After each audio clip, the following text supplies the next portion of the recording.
Magandang araw mga kapatid, ako si Von Belinario para sa News 5 Now.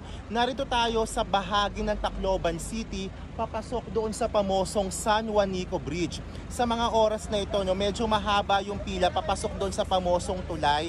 Dahil nga under rehabilitation yung San Juanico Bridge, meron lamang limitadong bilang ng mga sasakyan na dadaan doon sa tulay. So sa mga oras na ito, ang pinapapasok o pinapadaan muna o yung mga vehicle na galing Samar papasok dito sa Leyte. So kamakailan nga nagkaroon ng implementation na 3-ton vehicle para hindi naging mabigat yung pagdaan doon sa tulay.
Uy, selfie naman tayo dito, dali!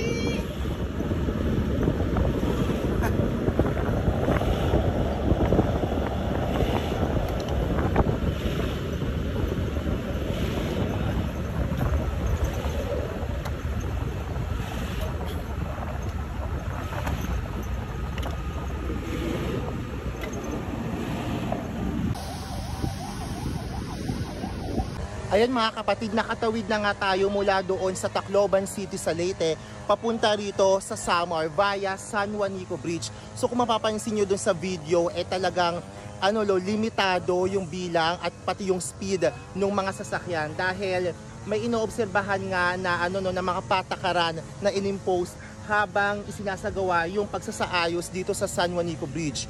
So dito makikita natin may tarpaulin. So may distansya na 50 meters yung yung kada sasakyan at may speed limit rin na 30 kilometers per hour at makakadaan lamang doon sa pinakagitna yung mga sasakyan doon sa center din ng San Juanico Bridge. Yan ang latest mula rito sa San Juanico Bridge sa bahagi ng Samar. Ako si Von Belinario para sa News 5 Now.